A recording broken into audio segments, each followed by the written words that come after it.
भक्तों, फिर मैं आपको भागवत महात्म्य की कथा के विषय में आगे की कथा का वर्णन करने जा रहा हूँ। कृपया ध्यान करके सुनिए। तो आइए पहले भगवान श्री कृष्ण का ध्यान कर लें और उसके बाद आगे चलते हैं। श्री कृष्ण गोविंद हरे मुरारी, श्री कृष्ण गोविंद हरे मुरारी, हे नाथ नारायण वासुदेव, हे नाथ नारायण वासुदेव, हे नाथ नारायण वासुदेव। श्री कृष्ण गोविंद हरे मुरारी, हे नाथ नारायण वासुदेव। तो आइए आगे की कथा कहते हैं। भक्ति ने देवर्षि नारद जी से कहा, आप धन्य हैं, मेरा बड़ा सौभाग्य था जो आपका समागम हुआ। संसार में साधुओं का दर्शन ही समस्त सिद्धियों का परम कारण है। आपका केवल एक बार का उपदेश धारण करके कयाधु कुमार प्रहलाद ने माया पर विजय प्राप्त कर ली थी।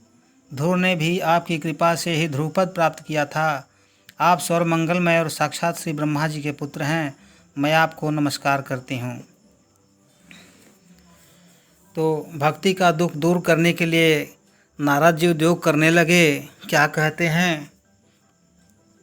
वृथा खेदयसे बाले, अहो चिंता तुरा कथम, श्री कृष्ण चरणाम भोजम स्मर दुखम गमिष्यति, द्रौपदी चा परित्राता, येन कौरवकस्मलात् पालिता गोपसुन्दर्यः, सह कृष्णः कापि नो गतः। बाले, तुम व्यर्थ ही अपने को क्यों खेद में डाल रही हो? अरे तुम इतनी चिंतातुर क्यों हो? भगवान श्री कृष्ण के चरण कमलों का चिंतन करो। उनकी कृपा से तुम्हारा सारा दुख दूर हो जाएगा। जिन्होंने कौरवों के अत्याचार से द्रौपदी की रक्षा की थी और गोप सुंदरियों को सनाथ किया था, वे श्री कृष्ण कहीं चले थोड़े ही गए हैं। फिर तुम तो भक्ति हो और सदा उन्हें प्राणों से भी प्यारी हो। तुम्हारे बुलाने पर तो भगवान नीचों के घरों में भी चले जाते हैं। सत्य, त्रेता और द्वापर, इन 3 युगों में ज्ञान और वैराग मुक्ति के साधन थे, किंतु कलयुग में तो केवल भक्ति ही ब्रह्म पूज्य की प्राप्ति करने वाली थी। यह सोचकर ही परमानंद चिंतमूर्ति ज्ञान स्वरूप श्री हरि ने अपने स्वरूप से तुम्हें रचा है। तुम साक्षात श्री कृष्णचंद्र की प्रिया और परम सुंदरी हो। एक बार जब तुमने हाथ जोड़कर पूछा था कि मैं क्या करूं, तब भगवान ने तुम्हें यही आज्ञा दी थी कि मेरे भक्तों का पोषण करो। बद्धंजलि त्वया पृष्टं किं करोमीति चैकदा, तां तदा ज्ञापयत् कृष्णो मद्भक्तान् पोषयति च। अङ्गीकृतं तदा त्वया तद्वै, प्रसन्नो भूद्भर्यस्तदा, मुक्तिं दासी ददौ तुभ्यं ज्ञान वैराग्य का विमो। तुम्हें भगवान की वह आज्ञा स्वीकार कर ली। इससे तुम पर श्री हरि बहुत प्रसन्न हुए और तुम्हारी सेवा करने के लिए मुक्ति को तुम्हें दासी के रूप में दे दिया और इन ज्ञान वैराग्य को पुत्रों के रूप में तुमको दिया है। तुम अपने साक्षात स्वरूप से बैकुंठ धाम में ही भक्तों का पोषण करती हो। भूलोक में तो तुमने उनकी पुष्टि के लिए केवल छाया स्वरूप धारण कर लिया है।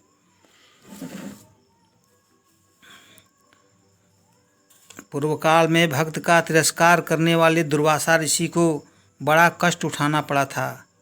व्रत, तीर्थ, योग, यज्ञ और ज्ञान चर्चा आदि बहुत से साधनों की कोई आवश्यकता नहीं है, एकमात्र भक्ति ही मुक्ति देने वाली है। सूत जी कहते हैं, इस प्रकार नारद जी के निर्णय किए हुए अपने महात्म्य को सुनकर भक्ति के सारे अंग पुष्ट हो गए और वे उनसे कहने लगी। भक्ति ने क्या कहा? अहो नारद धन्योसी प्रीतिस्ते मयि निचला, न कदाचिदमुष्यामि चित्ते स्वास्यामि सर्वदा। कृपालुना त्वया साधो मद्दादाद्वंसिताक्षणात्, पुत्रयो चेतना नास्ति ततो बोधय बोधयः। भक्ति कहती हैं, नारद जी आप धन्य हैं, आपकी मुझ में निश्चल प्रीति है, मैं सदा आपके हृदय में रहूँगी, कभी आपको छोड़कर नहीं जाऊँगी। साधो आप बड़े कृपालु हैं, आपने क्षण भर में ही मेरा सारा दुख दूर कर दिया, किंतु अभी मेरे पुत्रों में चेतना नहीं आई है, आप इन्हें शीघ्र ही सचेत कर दीजिए, जगा दीजिए इनको। सूत जी कहते हैं, भक्ति के ये वचन सुनकर नारद जी को बड़ी करुणा आई और वे उन्हें हाथ से हिला डुलाकर जगाने लगे। फिर उनके कान के पास मुंह लगाकर जोर से कहा, ओ ज्ञान जल्दी जग पड़ो, ओ वैराग जल्दी जग पड़ो। फिर उन्होंने वेद ध्वनि, वेदांत घोष और बार बार गीता पाठ करके उन्हें जगाया। इससे वे जैसे तैसे बहुत जोर लगाकर उठे, किंतु आलस्य के कारण वे दोनों जम्हाई लेते रहे, नेत्र उघाड़ कर देख भी नहीं सके। उनके बाल बगुलों की तरह सफ़ेद हो गए थे, उनके अंग प्राण सूखे काठ के समान निस्तेज और कठोर हो गए थे। इस प्रकार भूख प्यास के मारे अत्यंत दुर्बल होने के कारण उन्हें फिर सोते देख नारद जी को बड़ी चिंता हुई और वे सोचने लगे, अब मुझे क्या करना चाहिए, इनकी वह नींद और इससे भी बढ़कर इनकी वृद्धावस्था कैसे दूर हो। इस प्रकार चिंता करते करते वे भगवान का स्मरण करने लगे। उसी समय यह आकाशवाणी हुई कि मुने खेद मत करो, तुम्हारा यह उद्योग निस्संदेह सफल होगा। आकाशवाणी होती है नारद जी के यहाँ, नारद जी से कहते हैं, आकाशवाणी द्वारा यही कहा जाता है कि नारद जी आप अपना उद्योग करते रहिए, किसी प्रकार की चिंता मत कीजिए, जो आप उद्योग कर रहे हैं वो उसमें आप सफल जरूर होंगे। अहो निद्रां कथं याति विधत्वं च महत्तरं, चिन्तयासीति गोविन्दं सामरयामास भार्गवः। व्योमवाणी तदैवाभुन्मा ऋषेखिदातामीतिः, उद्यमः सफलस्तेयं भविष्यति न संशयः। एतदर्थं सत्कर्म सुरसे त्वं समाचर, तत्ते कर्माभिधास्यन्ति साधवः साधुभूषणाः। सत्कर्मणि कृते तस्मिन् सन्निद्राविधतानयो, गमिष्यति क्षणां भक्तिः सर्वतः प्रसरिष्यति। इत्याकाशवचः स्पष्टं तत्सर्पैरपि विश्रुतं, नारदो विस्मयं लेभे नेदं ज्ञानतमीति ब्रुवन्।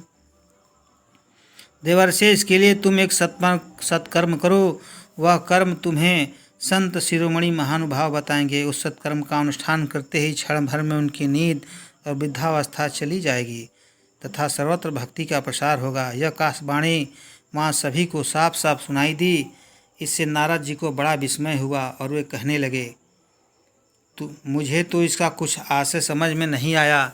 नारद जी कहते हैं, इस आकाशवाणी ने भी गुप्त रूप से ही बात कही है, यह नहीं बताया कि वह कौन सा साधन किया जाए जिससे इनका कार्य सिद्ध हो जाए।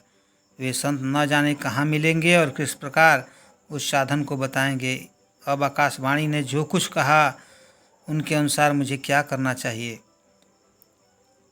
सूत जी कहते हैं, शौनक जी जब ज्ञान वैराग्य दोनों को वहीं छोड़कर नारद मुनि वहाँ से चल पड़े और प्रत्येक तीर्थ में जाकर मार्ग में मिलाने वाले मुनीश्वरों से वह साधन पूछने लगे। उस बात को सुनते तो सब थे, किंतु उसके विषय में कोई भी निश्चित उत्तर नहीं देता था। किन्हीं ने उसे असाध्य बताया, कोई बोले इसका ठीक ठीक पता लगाना ही कठिन है। कोई सुनकर चुप रह गए और कोई तो अपनी अवज्ञा होने के भय से बात को टाल मटोल कर खिसक गए। त्रिलोकी में महान आश्चर्यजनक हाहाकार मच गया। लोग आपस में कानाफूसी करने लगे। भाई, जब वेद ध्वनि, वेदांत घोष और बार बार गीता पाठ सुनाने पर भी भक्ति, ज्ञान और वैराग्य ये तीनों नहीं जगाए जा सके, तब और कोई उपाय नहीं है। स्वयं योगीराज नारद को भी जिसका ज्ञान नहीं है, उसे दूसरे संसारी लोग कैसे बता सकते हैं। इस प्रकार जिन ऋषियों से इनके विषय में पूछा गया, उन्होंने निर्णय करके यही कहा कि यह बात दुस्साध्य ही है। तब नारद जी बहुत चिंतातुर हुए और बदरी वन में आए। ज्ञान वैराग्य को जगाने के लिए वहाँ उन्होंने यह निश्चय किया कि मैं तप करूँगा। इसी से मैं उन्हें अपने सामने करोड़ों सूर्यों के समान तेजस्वी सनकादि मुनीश्वर दिखाई दिए। उन्हें देखकर वे मुनिश्रेष्ठ कहने लगे। क्या क्या नारद जी कहते हैं, इदानीं भूरि भाग्येन भवद्भिः संगमो अभवतः कुमारा ब्रुवतां शीघ्रं कृपां कृत्वां ममोपरि। भवन्तो योगिनः सर्वे बुद्धिमन्तो बहुश्रुता पंचहान संयुक्ता पूर्वे पामपि पूर्वजा। महात्माओं, इस समय बड़े भाग्य से मेरा आप लोगों के साथ समागम हुआ है। आप मुझ पर कृपा करके शीघ्र ही यह साधन बताइए। आप सभी लोग बड़े योगी, बुद्धिमान और विद्वान हैं। आप देखने में 5-5 वर्ष के बालक से जान पड़ते हैं, किंतु हैं पूर्वजों के भी पूर्वज।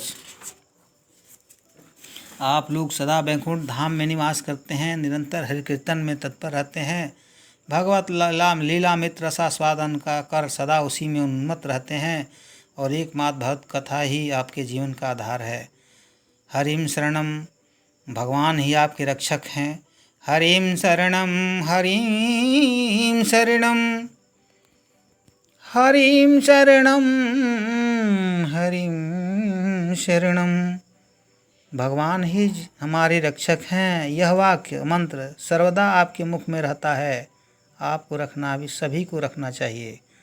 इसी से काल प्रेरित वृद्धावस्था भी आपको बाधा नहीं पहुंचाएगी। पूर्व काल में आपके सुभंग मात्र से भगवान विष्णु के द्वारपाल जय और विजय तुरंत पृथ्वी पर गिर गए थे और फिर आपकी ही कृपा से वे पुनः वैकुंठ लोक पहुँच गए। धन्य है, इस समय आपका दर्शन बड़े सौभाग्य से ही हुआ है। मैं बहुत दीन हूँ और आप लोग स्वभाव से ही दयालु हैं, इसलिए मुझ पर आपको अवश्य कृपा करनी चाहिए। बताइए, आकाशवाणी ने जिसके विषय में कहा है वह कौन सा साधन है और मुझे किस प्रकार उसका अनुष्ठान करना चाहिए। आप इसका विस्तार से वर्णन कीजिए। भक्ति, ज्ञान और वैराग्य को किस प्रकार सुख मिल सकता है और किस तरह इनकी प्रेम पूर्वक सब वर्णों में प्रतिष्ठा की जा सकती है।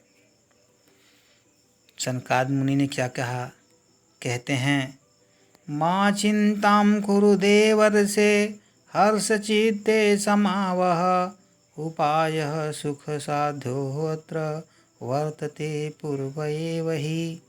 अहो नारद धन्योऽसि विरक्तानां शिरोमणिः सदा श्रीकृष्णदासानामग्रणीयोर्गभास्करः। त्वयि चित्तं न मन्तव्यं भक्त्यर्थमनुमतिं घटते कृष्णदासस्य भक्ते संस्थापना सदा। ऋषिभिर्बहवो लोके पन्थानः प्रकटीकृताः समसाध्यायते सर्वे प्रायः स्वर्गफलप्रदा। देवर्षि, आप चिंता न करें, मन में प्रसन्न हों। उनके उद्धार का एक सरल उपाय पहले से ही विद्यमान है। नारद जी, आप धन्य हैं। आप विरक्तों के शिरोमणि हैं, श्री कृष्ण दासों के शाश्वत एवं पथ प्रदर्शक एवं भक्ति योग के भास्कर हैं। आप भक्ति के लिए जो उद्योग कर रहे हैं, यह आपके लिए कोई आश्चर्य की बात नहीं समझनी चाहिए। भगवान के भक्त के लिए तो भक्ति की सम्यक स्थापना करना सदा उचित ही है। अभी तक भगवान की प्राप्ति कराने वाला मार्ग तो गुप्त ही रहा है, उसका उपदेश करने वाला पुरुष प्रायः भाग्य से ही मिलता है।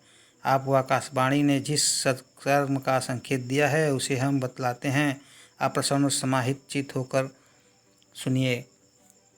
दोस्तों, आज मैंने नारद जी और भक्ति के विषय में आपको बताया। भक्ति के लड़कों को जगाने के लिए नारद जी प्रयत्न कर रहे हैं। तो फिर इससे आगे की कथा मैं फिर अगले